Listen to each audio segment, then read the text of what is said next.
यस्यांके च विभाति भूधरसुता देवापगामस्तके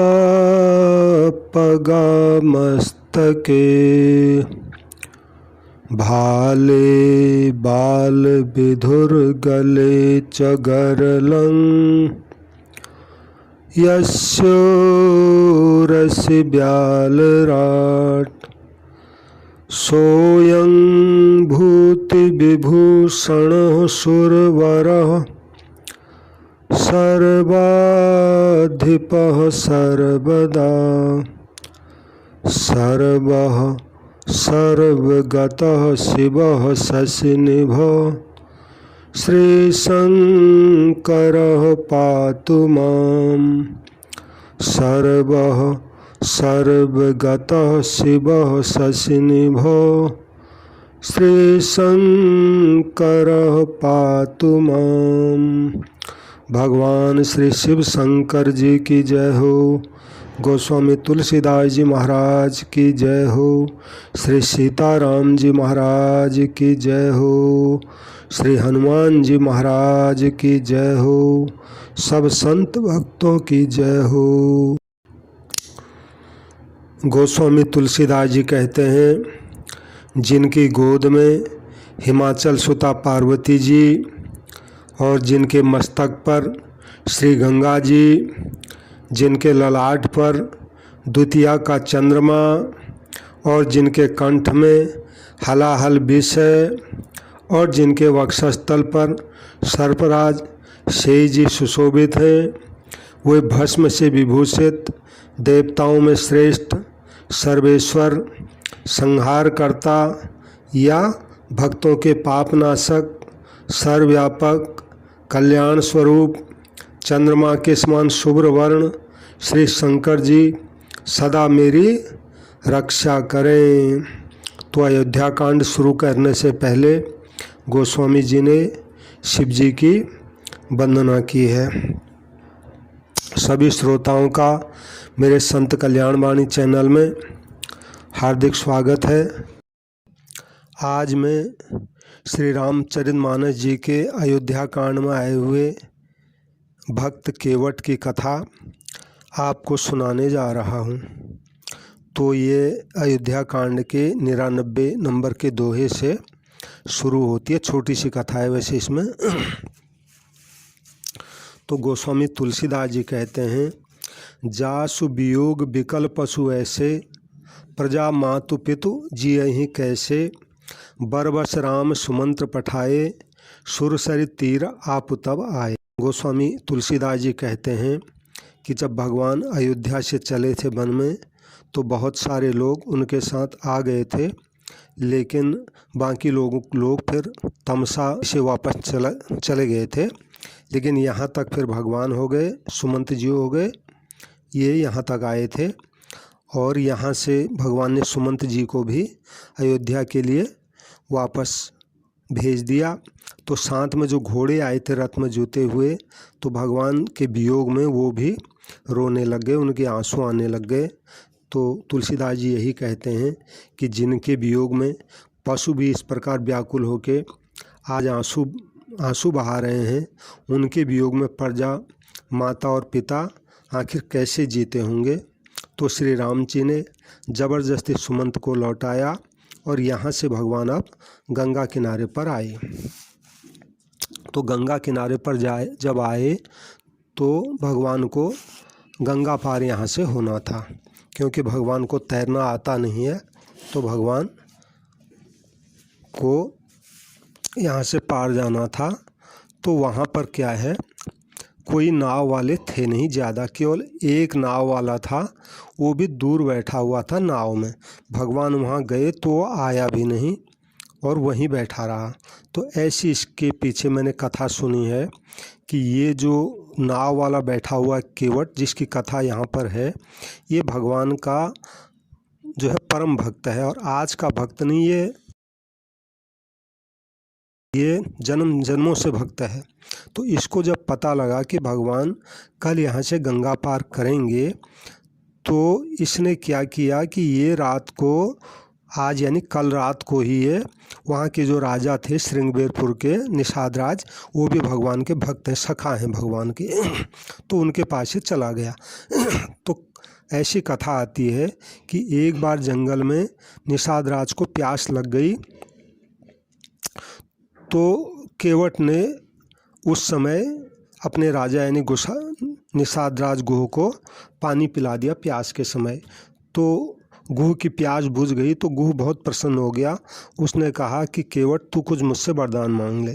केवट ने कहा महाराज क्या वरदान मांगूं, आप हमारे राजा हैं, हम आपकी प्रजा हैं, आपको प्यास लगी, मेरे पास पानी है तो मैंने आपको पिला दिया, इसमें मांगने जैसी कोई बात है नहीं। तो ऐसे मना कर दिया। तो केवट ने निषाद राज ने बहुत आग्रह किया, तो केवट ने भी कह दिया प्रभु जब कुछ आवश्यकता होगी तब मैं आपसे मांग लूँगा। तो बात ठीक हो गई। अब बात आई गई हो गई। उसके बाद क्या हुआ, आज केवट को पता पड़ा कि भगवान अब गंगा पार जाएंगे, लेकिन गंगा पार जाएंगे मैं चाहता हूँ अपनी नाव में बिठा के इनको मैं पार करूँ ताकि मुझे सेवा का मौका मिल जाएगा। लेकिन यहाँ तो बहुत सारे नाव वाले हैं, भगवान तो किसी की भी नाव में बैठ के गंगा पार हो सकते हैं, मुझे ये फिर अवसर मिलेगा नहीं। तो इसलिए इसको याद था कि गुह ने मेरे को एक वरदान मांगने के लिए कहा था। तो ये एक दिन पहले ही रात को गुह के पास चला गया और पैर पकड़ लिए। बोले महाराज आपने मुझसे एक दिन एक वरदान मांगने के लिए कहा था। बोले हाँ केवट कहा था, बोलो क्या चाहिए। बोले महाराज मेरी प्रार्थना आपसे ये है कि कल भगवान राम जी यहाँ से गंगा पार होंगे तो नाव में ज़रूर बैठ के पार जाएंगे। तो मेरी आपसे विनती है, मैं उनको अपनी नाव से पार कराना चाहता हूँ ताकि मेरे को भगवान की सेवा को थोड़ा अवसर मिल जाए। तो आपसे विनती है महाराज, दूसरे जो नाव वाले हैं उनको आप महाराज कल जो है जब तक भगवान पार नहीं होते तब तक आप हटा दीजिए। तो गुह ने कहा ठीक है केवट, मैं सबको जो है अलग कर दूंगा। तो ऐसा करके इसने अपनी बात मनवा दी। यद्यपि ये चालाकी थी पर लेकिन है ये भक्ति भाव की बात। तो ये अब यहाँ भगवान आए हैं, वहाँ कोई नाव वाला है नहीं और ये भी बैठा हुआ तो काफ़ी दूर बैठा हुआ है, वहाँ नाव में बैठा हुआ भगवान के पास आया नहीं। तो गोस्वामी तुलसीदास जी यहाँ से अब कथा मांगी नाव न केवट आना, कहे तुम्हार मरम में जाना। चरण कमल रज कहूँ सब कही, मानुष करनी मूर कछु अहई।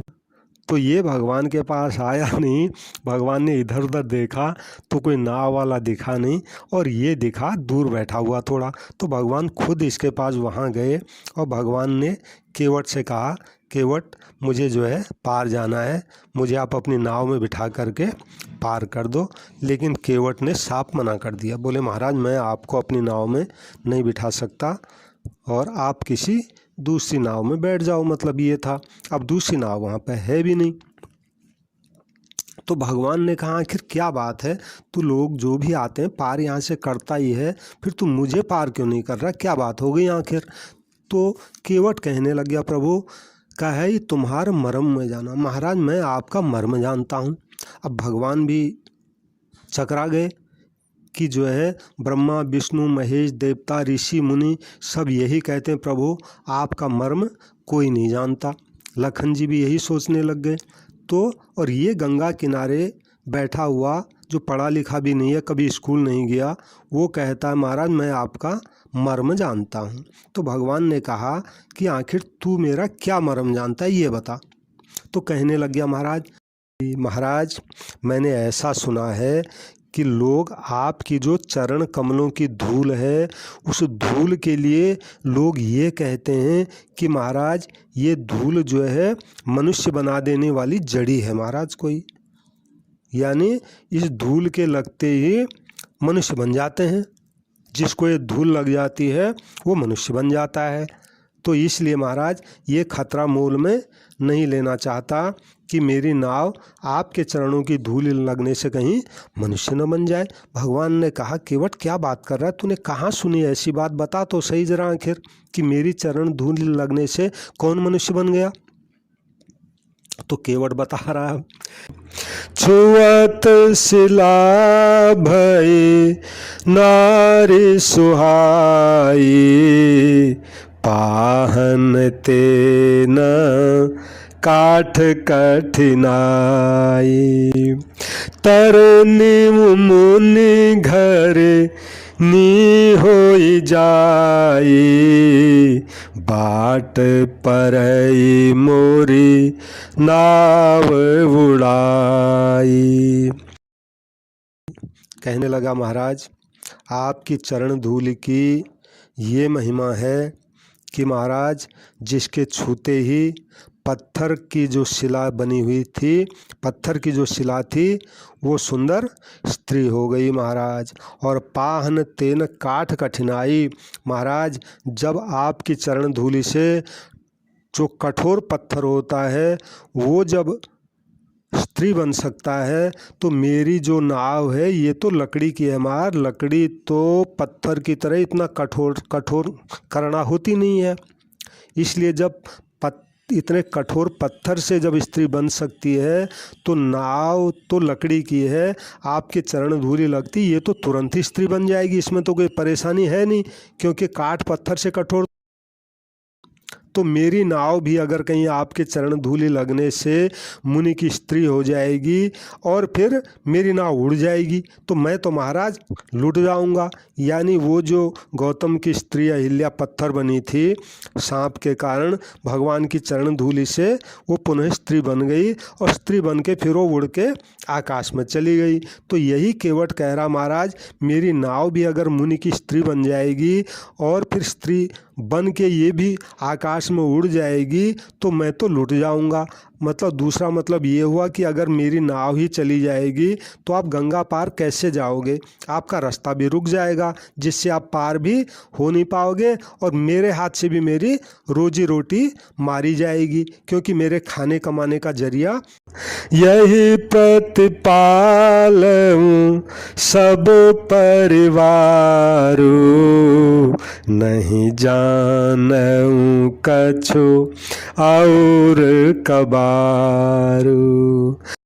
मैं तो महाराज इसी नाव से सारे परिवार का पालन पोषण करता हूँ, दूसरा कोई धंधा पानी जानता ही नहीं हूँ। इसलिए महाराज मैं आपको अपनी नाव में बिठा के इतना बड़ा खतरा मोल नहीं लेना चाहता कि मेरी रोजी रोटी हाथ से चली जाए। भगवान ने कहा, केवट अब बात यह है, तेरी बातें तो अटपटी हैं, हमको कुछ समझ में नहीं आ रही हैं, बाकी ऐसा भैया दूसरा कोई नाव वाला यहाँ है नहीं, अब हम पार कैसे करें, मेरी भी थोड़ा समस्या सुन, अब हम कैसे पार होंगे ये तो। केवट ने कहा, प्रभु अगर आपको पार जाना ही है तो मैं तो आपको अपनी नाव में बिठा नहीं सकता, बाकी एक उपाय है, थोड़ा सा अब यहाँ से आगे जाओगे तो वहाँ पे चौड़ा घाट है और वहाँ पे पानी आपके कमर तक आएगा, तो आप आराम से वहाँ से पार हो जाओगे। भगवान ने कहा, बात ठीक है, लेकिन बात यह है कि हमारे साथ सीता है, पानी का बहाव है, पता नहीं और कोई परेशानी ना आ जाए। फिर केवट ने एक उपाय बताया, प्रभु अगर आपको मेरी नाव में जाना है तो मैं एक उपाय आपको बताता हूँ, अगर आप ऐसा करवा लोगे फिर मैं आपको अपनी नाव में चढ़ाकर आपको गंगा पार करवा दूंगा। जो प्रभु पार अवश्य गाचहूँ, मोहि पद पदम पखारन कहूँ। तो कहने लग गया, प्रभु यदि आप अवश्य ही पार जाना चाहते हैं और अवश्य ही मेरी ही नाव से पार अगर जाना चाहते हैं तो महाराज पहले आपको मुझसे अपने चरण कमलों को धुलवाना चाहिए। यानी यह है कि अगर आपको मेरी ही नाव में पार बैठ के जाना है तो आप मुझसे अपने चरण कमलों को धुलवा लो, यानी मुझसे कह दो कि केवट तू मेरे चरण धो दे। तो अगर आप चरण धुलवा दोगे तो फिर कोई खतरा रहेगा नहीं, धूल रहेगी नहीं, और फिर मैं आपको नाव में बिठा करके आपको पार उतार लूँगा। तो तुलसीदास जी छंद लिखते हैं। पद कमल धोई चढ़ाई नावन, नाथ उतराई चहु, मोहि राम राउरि आन दशरथ, शपथ सब साचे कहूँ। बरु तीर मारहु लखन पे, जब लगिन पाए पखारी हो, तब लगिन तुलसी दास नाथ, कृपाल पार उतारी हूँ। केवट ने कहा, हे नाथ, मैं आपके चरण कमल धोकर आप लोगों को फिर नाव में चढ़ा लूँगा।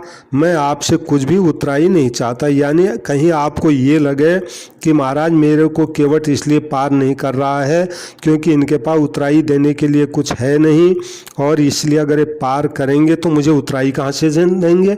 इसलिए ये भी वहम मैं आपका मिटा देता हूँ कि आपसे मैं कुछ उतराई लूँगा ही नहीं। बस मेरी शर्त सिर्फ इतनी है कि मैं आपके चरणों को धोऊंगा। और कहीं आपको ये लगे कि महाराज ये केवट कहे तो ऐसा रहा है अभी, लेकिन कहीं ये नहीं हो कि पार जाने हमारी उतराई दो, तो फिर इसलिए मैं आपको इतनी परेशानी में नहीं डालूंगा। इसलिए मैं शपथ खा के कहता हूँ, हे राम जी, मुझे आपकी दुहाई है और आपके पिता दशरथ जी की सौगंध है, मैं सब सच सच कहता हूँ, यानी मैं आपसे उतराई नहीं लूँगा, आपके पिताजी की सौगंध खा के कहता हूँ। तो ऐसे करते बात में जब पिताजी की सौगंध खाने को केवट ने खा ली तो इतने में लखन जी को बड़ा गुस्सा आया। लखन जी को गुस्सा इसलिए आया कि भगवान के ब्रह्मा विष्णु महेश सभी देवता आदर करते हैं और ये गंगा किनारे का मामूली सा केवट आज भगवान के आगे बहुत ज़्यादा बड़बड़ कर रहा है। पहले तो इसको आराम से पार उतार देना चाहिए। अब भगवान खुशामद कर रहे हैं, फिर भी ये जो है आनाकानी कर रहा है, बात बना रहा है। अब जाते जाते हमारे पिताजी तक पहुँच गया है। इसलिए लखन जी ने तरकस में से तीर निकाल दिया कि इसको तो मैं मार ही देता हूँ। अब इतना गुस्सा आ गया। भगवान तो हंस रहे थे और भगवान को हंसते देखकर सीता जी भी हंस रहे थे। तो इसके पीछे कथा जो है, कथा ये है कि ये जो केवट था पूर्व जन्म में क्षीर सागर में कछुआ था, वहाँ का एक कछुआ था। तो कछुआ और भगवान वहाँ होते हैं विष्णु रूप में लक्ष्मी जी के साथ, और शेष जी उनके आसन होते हैं वहाँ पे। तो ये कछुआ भगवान की चरणों को छूने की इच्छा से भगवान की तरफ जा रहा था। तो लखन जी वहाँ पे शेषनाग के रूप में थे, क्योंकि लखन जी शेष जी के अवतार ही हैं, और राम जी विष्णु भगवान के अवतार हैं, और सीता जी लक्ष्मी जी का अवतार हैं। तो शेषनाग जी को लगा कि भगवान के नींद में विक्षेप करेगा, तो एक इसको थोड़ा फुफकार मार के थोड़ा दूर इसको उड़ा दिया उन्होंने पानी में ही।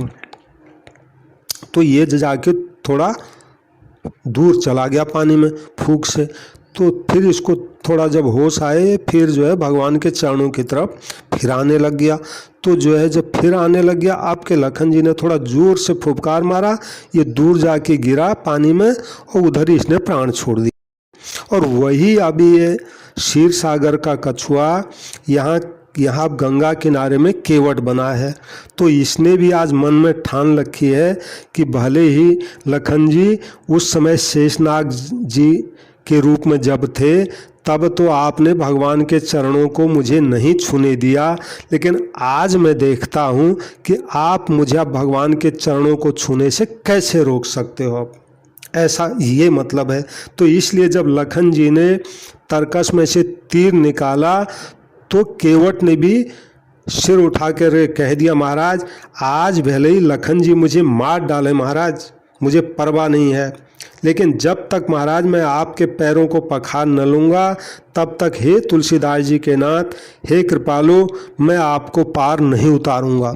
तो एक कथा तो ऐसा भी भाव सुना है, केवट ने कहा, प्रभु अगर आज मेरे को लखन जी यहाँ मार दें तो मेरी तो मौज हो जाएगी।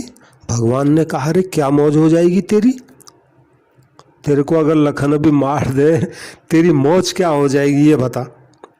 केवट ने कहा महाराज मेरी मौज ये हो जाएगी कि लखन जी आपके छोटे भाई हैं, इनके हाथ से मेरी मृत्यु होगी, और दूसरा आप भगवान हो, आपके सामने मेरी मृत्यु होगी, तीसरा गंगा का किनारा है, गंगा किनारे मेरी मृत्यु होगी, और चौथी मौज की बात यह है कि जब मैं मारा जाऊंगा लखन जी के हाथों तो ये खबर मेरे बीवी बच्चे जब सुनेंगे तो पछाड़ खा करके रोएंगे यहाँ पर आके। फिर मेरी जब शव यात्रा निकलेगी महाराज, आपका बड़ा दयालु स्वभाव है, आप मेरी शव यात्रा में ज़रूर जाओगे और मेरी अंत्येष्टि पूरी करके ही आप यहाँ से फिर आगे जाओगे। इसलिए महाराज मेरी तो मौज ही मौज है, लखन जी अगर मार दे आज मेरे को यहाँ तो ऐसी मृत्यु भला किसकी होगी महाराज। ऐसा जब लखन जी ने सुना तो जो तीर निकाला था वापस तरकस में डाल दिया कि बात ये सही कह रहा है, भगवान का स्वभाव तो ऐसा ही है, अगर मार दिया तो यहाँ आज 2-3 दिन की गई, फिर गंगा पार होना तो दूर रहा, 2-3 दिन यहाँ रुकना पड़ेगा और इसकी शव यात्रा में भी जाना पड़ेगा। इसलिए आज ये थोड़ा अकड़ के बोल रहा है महाराज, लखन जी भले ही मुझे तीर मार लें प्रभु, लेकिन मैं भी आपको स्पष्ट कह देता हूँ, जब तक मैं आपके पैरों को पखार नहीं लूँ तब तक हे तुलसीदास जी के नाथ हे कृपालु मैं आपको पार नहीं उतारूंगा। तो केवट की जो ये भावना है भगवान जानते हैं कि ये सच में तो मेरा प्रेमी है। तो तुलसीदास जी लिखते हैं, सुन के वट के बैन प्रेम लपेटे अटपटे, बिहसे करुणा एन चितई जान के लखन तनो। केवट के प्रेम में लपेटे हुए अटपटे वचन सुनकर, यानी बातें तो अटपटी कर रहा है लेकिन भगवान जानते हैं जो भी बोल रहा है मेरा भक्त है, इसके मुंह से निकला हुआ एक एक शब्द, इसकी एक एक भावना प्रेम में डूबी हुई है बहुत। भगवान ये जानते हैं, भाव तो जानते हैं भगवान।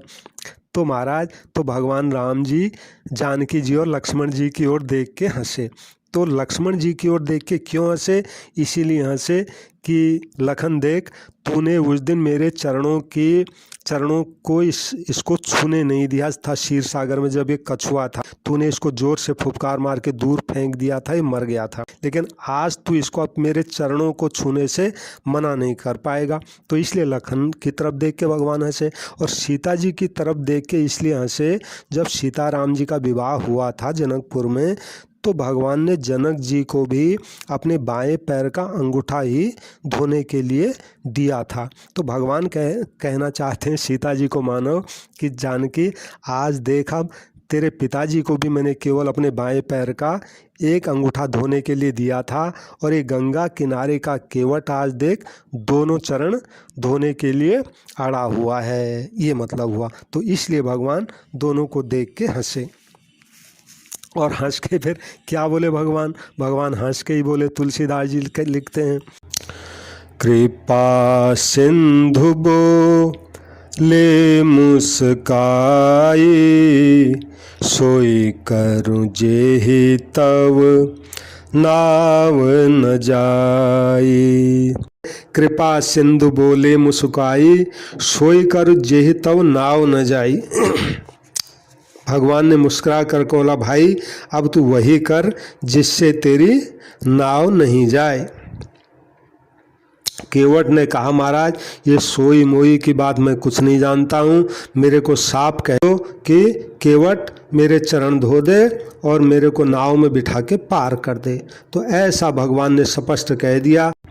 बेगियान जल पाए पखारू, होत विलंब उतारहि पारू।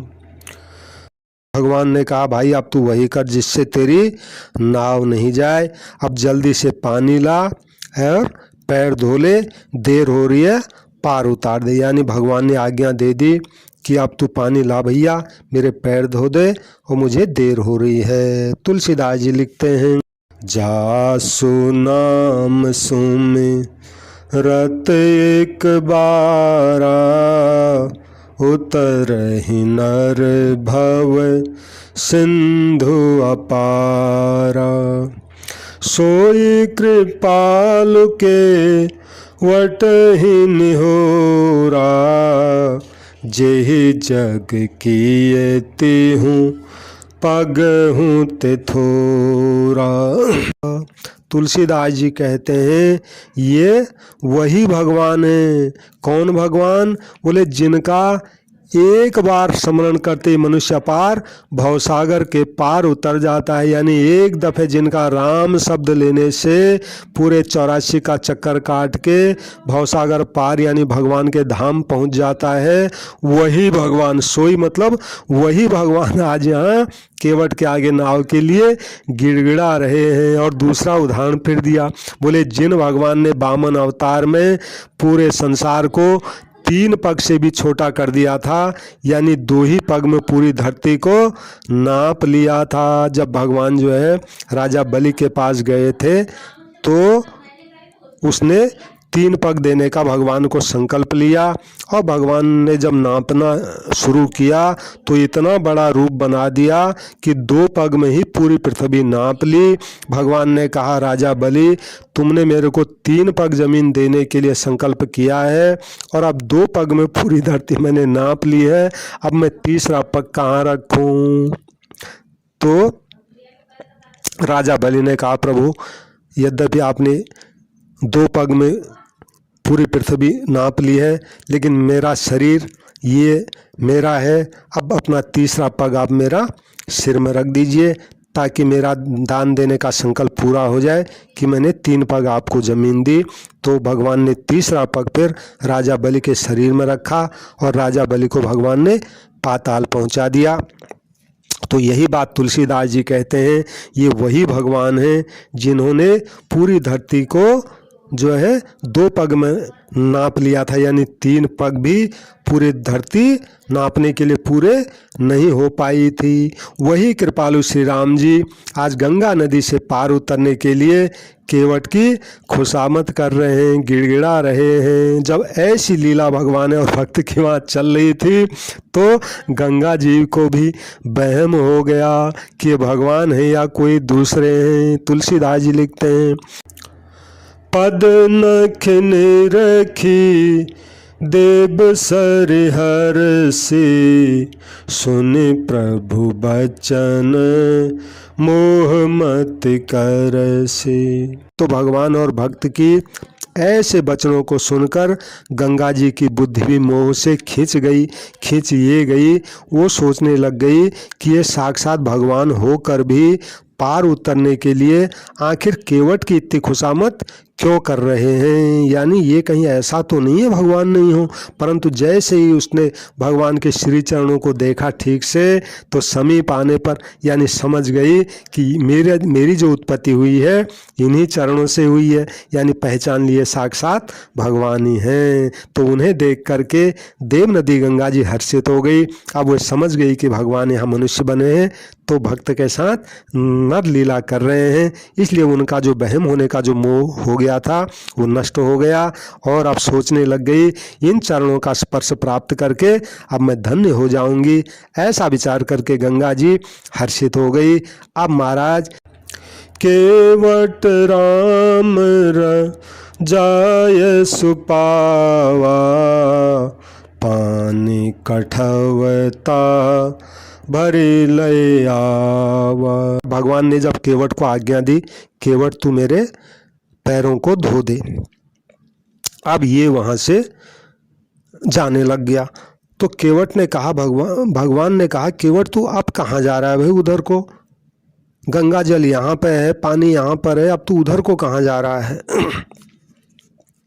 केवट ने कहा, प्रभु ऐसा अवसर जीवन में बार बार तो आता नहीं, एक जन्म में भी आता नहीं, जन्म जन्मों में ऐसा अवसर आज आया महाराज। अब मैं अकेले आपके चरणों को धोऊं ये ठीक नहीं है। घर जाता हूँ, अपने पत्नी बच्चों को साथ लाऊंगा, तब आपके चरणों को धो करके मैं चरणामृत लेकर के तब आपको पार उतारूंगा। ऐसा करके घर जाने लग गया। लखन जी ने सोचा अब ये जो है बहुत देर लगाएगा, कपड़े वगैरह बदल के नहा धो के फिर ये आएगा और बहुत समय लगाएगा। और फिर घर जा कर के पत्नी को ले आया और साथ में एक पानी से भरा हुआ कठौता भी ले आया, लकड़ी का कठौता ले आया। लकड़ी का कठौता लाने में भाव ये था कि मेरे नाव भी लकड़ी की है और कठौता भी लकड़ी का है तो अगर चरण धूलि लगने से अगर ये स्त्री बन जाएगी तो कठौते से ही इसका पता पड़ जाएगा। अगर कठौता स्त्री बन के उड़ गई तो फिर मैं नाव में भगवान को नहीं बिठाऊंगा। ऐसा भी एक भाव है, यद्यपि ये भाव तो ऐसा भाव लेके वो लकड़ी का कठौता ले आया।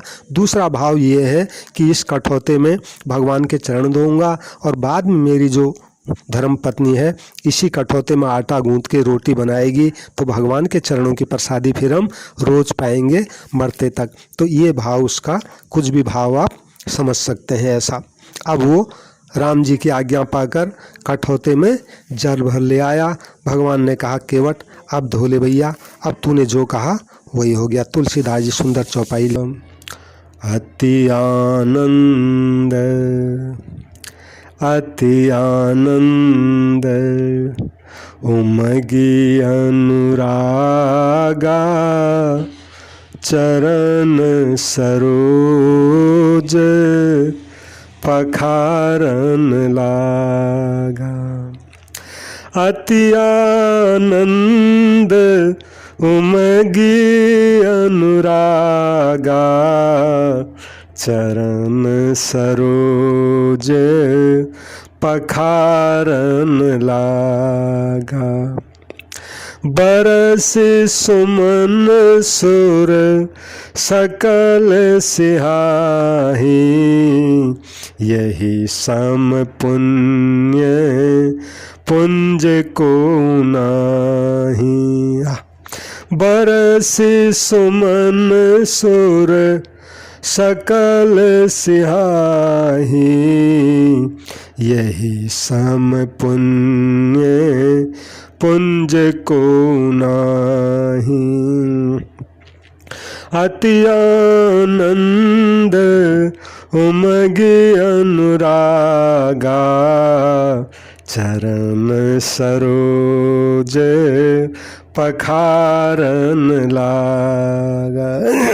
अब तो महाराज केवट ने जो जो सोचा था वही आज हो गया और बहुत आनंद में और प्रेम उमग करके भगवान के चरण कमलों को धोने लग गया। लेकिन यहाँ भी अब जब चरण धोने लग गया तो वो चाहता था भगवान मेरे दोनों हाथ मेरे सिर पर रखे महाराज, ताकि भगवान की छत्र छाया मुझ पर हमेशा बनी रहे। तो एक पैर उठा करके, एक पैर भगवान का ज़मीन पर है और एक पैर कठौते में रखा हुआ है और उसको भी केवट उठा करके ऐसे रगड़ रगड़ के धोने लग गया। तो भगवान ने कहा केवट भाई बात ऐसा है, तू मेरे चरणों को धो रहा है लेकिन भाई मैं एक पैर पर खड़ा हूँ, अगर मैं गिर गया तो। केवट ने कहा प्रभु मामला ही कुछ ऐसा है, अगर आपके चरणों पर धूली रह जाएगी तो फिर चरण धोने का कोई मतलब तो रहा नहीं, फिर खतरा जो है ज्यों का त्यों बना ही रहेगा। इसलिए प्रभु मैं अच्छी तरह आपके चरण धो रहा हूँ और बाकी आपको अगर गिरने का डर लग रहा है तो आप दोनों हाथों से मेरा सिर पकड़ लो। लखन ने कहा प्रभु ये ठीक कह रहा है, इसका सिर पकड़ लो ताकि इसकी बुद्धि ठीक हो जाए। तो इस तरह भगवान ने दोनों हाथ अपने जो है केवट के सिर पर रख दिए। ऐसा जब दोनों हाथ भगवान ने केवट के सिर पर रखे, देवता आकाश से फूल बरसाने लगे, जय जयकार की ध्वनि करने लग गए, कहने लग गए कि आज पूरी धरती में इसके समान पुण्य की राशि कोई है ही नहीं। भगवान इससे अपने चरण धुलवा रहे हैं और दोनों हाथ इसके सिर पर रख दिए हैं।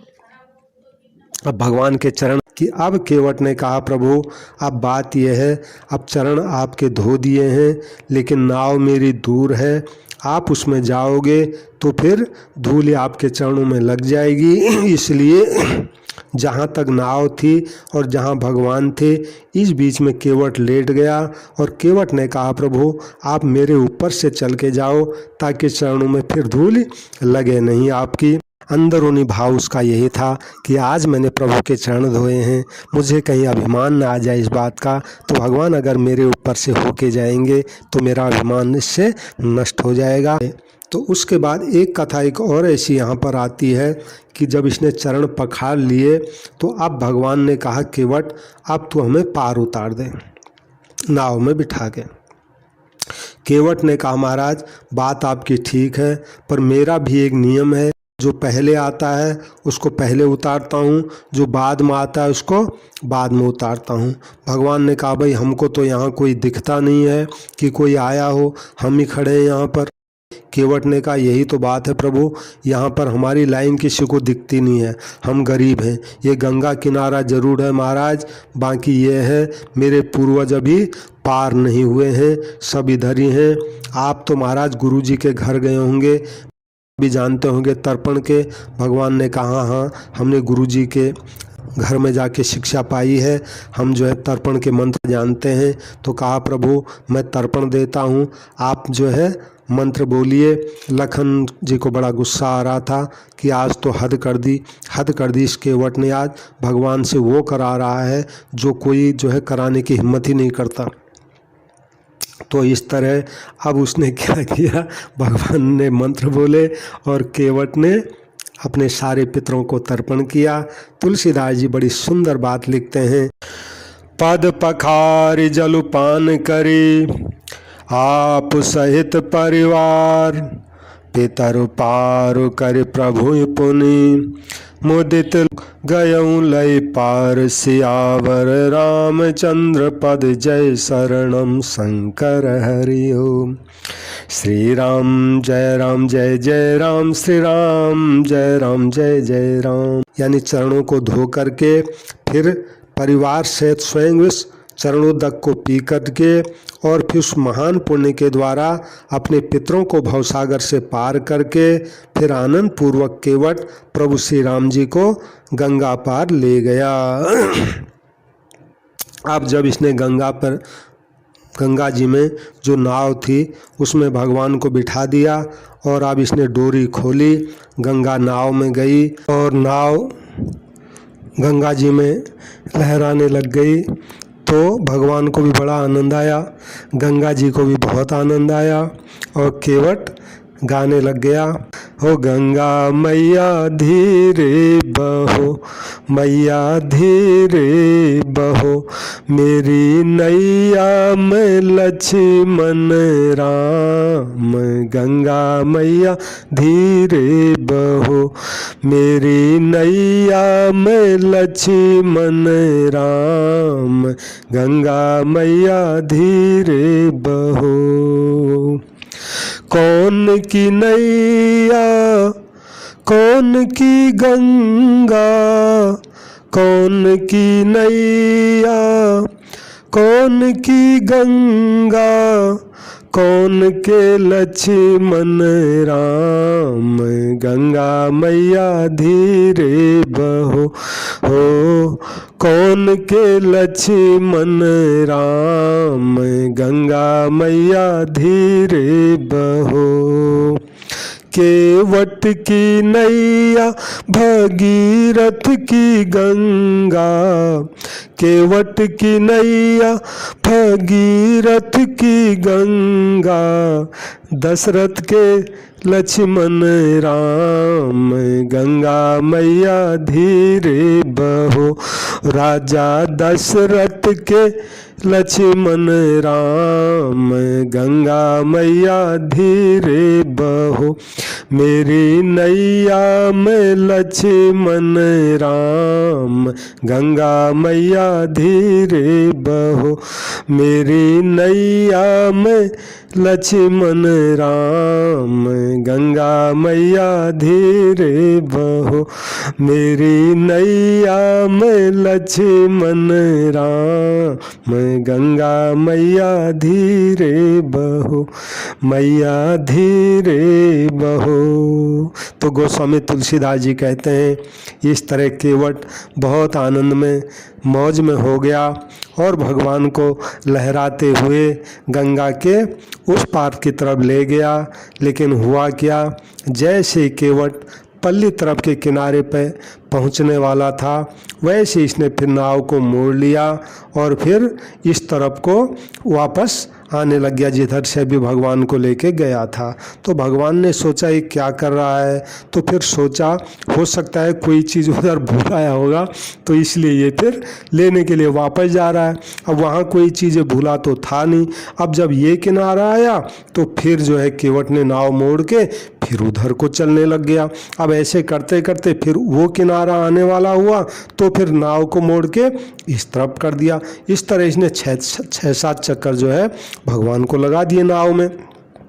भगवान ने कहा केवट तूने आज हमको जो है बहुत परेशान कर दिया, अब बता क्या बात हो गई, हमको पार उतार दे। अब तू इतनी देर में तो तूने हमको नाव में बिठाया, तरह तरह के बहानेबाजी तू करता रहा, और अब जब किनारे आने वाला है फिर तू जो है उधर ले जा रहा है और इधर से इधर ले जा रहा है, आखिर बात क्या है ये तो बता।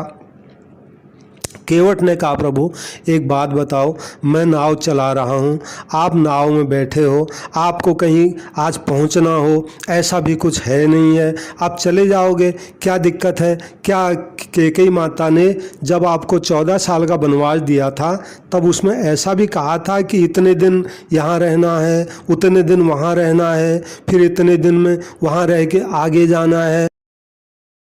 लखन जी को बड़ा गुस्सा आ रहा था। लखन जी सोच रहे थे भगवान ने भी आज हद कर दी है, इसको मुख लगा रखा है, एक डांट फटकार इसको लगाते। अब भगवान ने कहा नहीं भाई ऐसा तो कुछ नहीं कहा है माता जी ने, हमें तो 14 साल जो है वन में रहना है और तपस्वी के बेस में रहना है, शहर गांव बस्ती आदि में हमें नहीं जाना है, वन में रहना है। तो केवट ने कहा प्रभु जब आपको 14 साल वन में रहना है, कहीं भी रहना है, तो फिर महाराज मैं अगर 2-4 दिन यहाँ नाव में बिठा के आपको सैर कराऊं तो आपको क्या परेशानी है। भगवान ने कहा भाई बात यह है कि ये सब अच्छा नहीं लगता, मेरे वियोग में अयोध्या में सब जो है रो रहे हैं, दुखी हैं, मैं ऐसे यहाँ पर सैर करूँ ये किसी भी तरह उचित नहीं है। तो इसलिए भगवान ने ऐसा उसको समझाया। फिर केवट ने कहा प्रभु एक बात कहूँ अगर आप बुरा न मानो।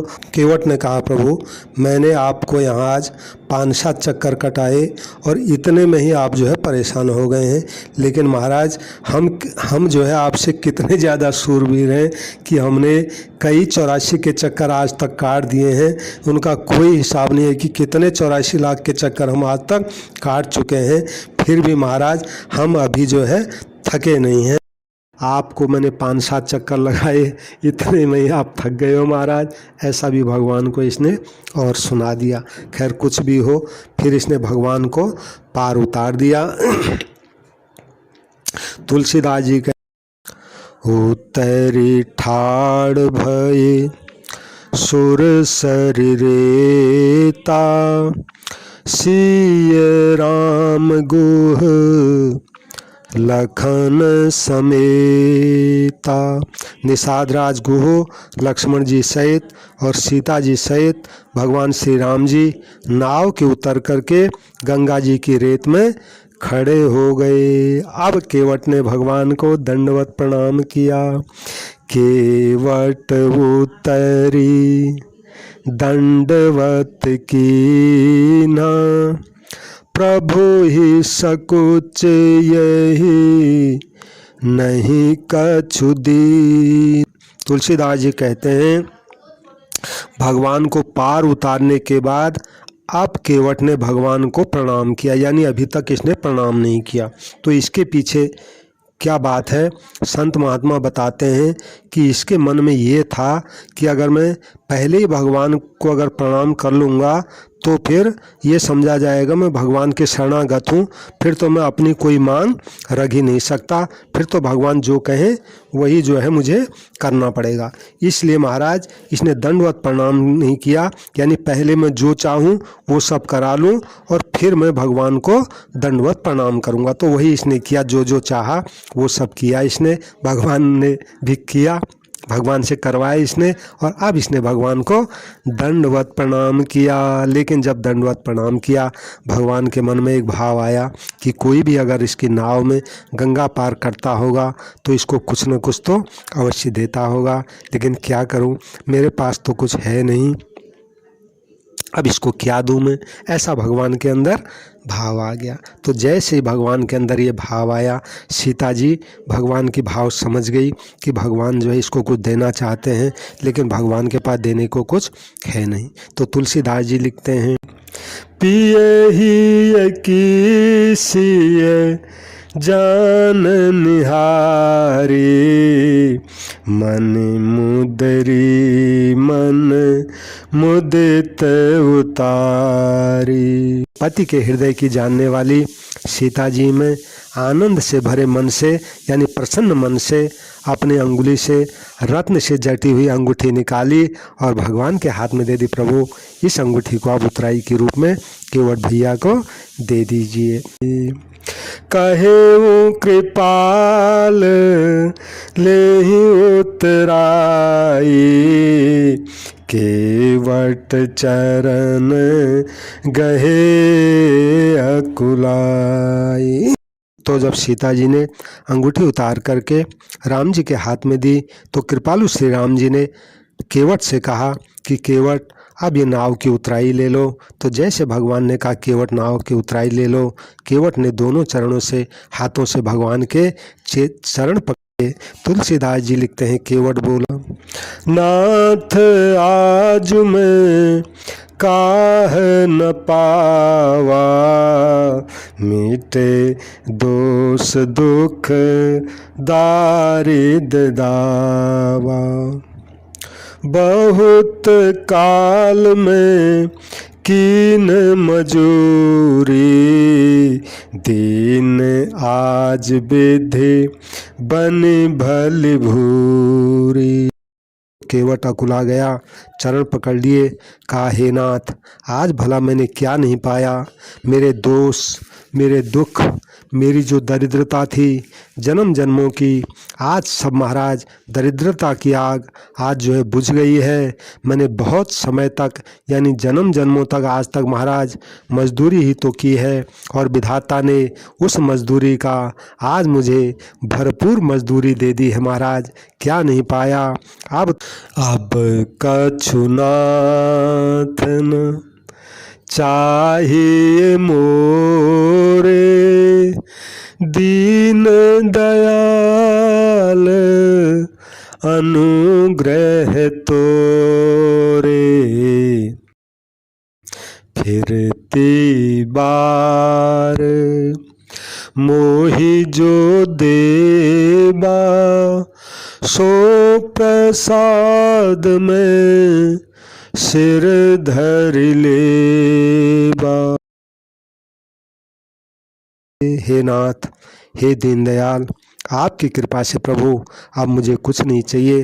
अब प्रभु जब आप 14 साल बाद फिर लौटती बार अयोध्या को जाओगे, तो फिर मैं आपको पार करूंगा। तो उस वक्त प्रभु जो भी मुझे आप उतराई देंगे। बहुत कीन प्रभु लखन सियो, नहीं कछु केवट लेई, विदा कीन करुणा यतन, भगति विमल भरुदे। सियावर रामचंद्र पद जय शरणम, शंकर हरि ओम। श्री राम जय राम जय जय राम, श्री राम जय राम जय जय राम, श्री राम जय राम जय जय राम, श्री राम जय राम जय जय राम। प्रभु श्री राम जी ने, लक्ष्मण जी ने और सीता जी ने केवट को बहुत आग्रह किया कि भैया आप उतराई ले लीजिए, पर लेकिन केवट उतराई लेता नहीं है। तब करुणा के धाम भगवान श्री राम जी ने अपनी तरफ से निर्मल भक्ति का वरदान देकर उसको विदा किया, यानी उसने मांगा नहीं, फिर भी भगवान ने उसका प्रेम विश्वास दे के, पहले से ही भक्ति भाव में डूबा हुआ है वो, तो उसको प्रेम भक्ति का वरदान दे के विदा किया। केवट भक्त केवट जी की जय जयकार हो, राम गंगा मैया की जय जयकार हो। तब मज्जनु करे रघुकुल नाथा, पूज पार्थिव नाय माथा, सिय सुर तरिहि कहूँ कर जोरी, मातु मनोरथ पुरि मोरी। उसके बाद तुलसीदास जी कहते हैं, गंगा जी के पार होके फिर रघुकुल के स्वामी श्री राम जी ने स्नान किया, पार्थिव पूजा की, शिव जी को सिर नवाया। सीता जी ने हाथ जोड़कर गंगा जी से प्रार्थना की, हे माता मेरा मनोरथ पूरा कीजिएगा, जिससे मैं 14 साल बाद अपने पति और देवर के साथ कुशल पूर्वक लौट कर आकर फिर तुम्हारी पूजा करूंगा। तो सीता जी की प्रेम से सनी हुई विनती सुनकर गंगा जी के निर्मल जल में से श्रेष्ठ वाणी आई, यानी गंगा जी बोली। क्या बोली? सुन रघुवीर प्रिया वैदेही, तव प्रभाव जग विदित न केही, लोकप जेहि लोकप होई बिलोकत तोरे, तोई सेवत सब सिद्ध कर जोरे। हे रघुवीर जी की प्रियतमा जानकी सुनो, तुम्हारा प्रभाव तुम्हारे कृपा दृष्टि से देखते ही लोग जो है लोकपाल हो जाते हैं, सब सिद्धियां हाथ जोड़े तुम्हारी सेवा करती हैं। तुमने जो मुझसे आज ये बड़ी विनती सुनाई है, ये तो माता जी आपने मुझ पर कृपा की है, मुझे बढ़ाई दी है। हे देवी, फिर भी आपने अगर जो है मुझसे कहा है, प्रार्थना की है, तो मैं ज़रूर इसका आपको आशीर्वाद दूंगी। तदपि देवी में देवे अशीसा, सफल हो निहित निज बागीसा। तो भी मैं अपनी वाणी को सफल होने के लिए सीता जी आपको आशीर्वाद देती हूँ। क्या आशीर्वाद देती हूँ? प्राणनाथ देवर सहित कुशल कौशला आय, पूज ही सब मन कामना, सुजस रहीं जग छाई। तुम अपने प्राणनाथ और देवर सहित अवश्य कुशल पूर्वक अयोध्या लौटोगी, तुम्हारी सर्वी मनोकामना पूरी होगी और तुम्हारा सौंदर्य जगत में छा जाएगा। तो गंगा मैया ने सीता जी की प्रार्थना पर ये उनको आशीर्वाद दिया। जय श्री राम। ये कथा मैंने जैसी श्री रामचरितमानस जी में लिखी है वैसी आपको सुना दी है। बाकी संत महात्मा लोग तो बड़े सुंदर जो है गा करके सुनाते हैं, मुझे ये सब आता नहीं है, फिर भी भगवान और भक्त की कथा है, मैंने आपके आगे रख दी है। सबसे मेरी प्रार्थना है कि ये मेरा जो संत कल्याण वाणी चैनल है इसको सब्सक्राइब करें, कथा अगर आपको पसंद आई तो लाइक करें और इसको शेयर करें। और जहाँ भी संतों की अच्छी अच्छी कल्याणकारी बातें, भक्त और भगवान की प्रेम भरी बातें होंगी, मैं अवश्य इस चैनल पे आपके लिए रखूँगा। सबको मेरा प्रणाम, सबको राम राम।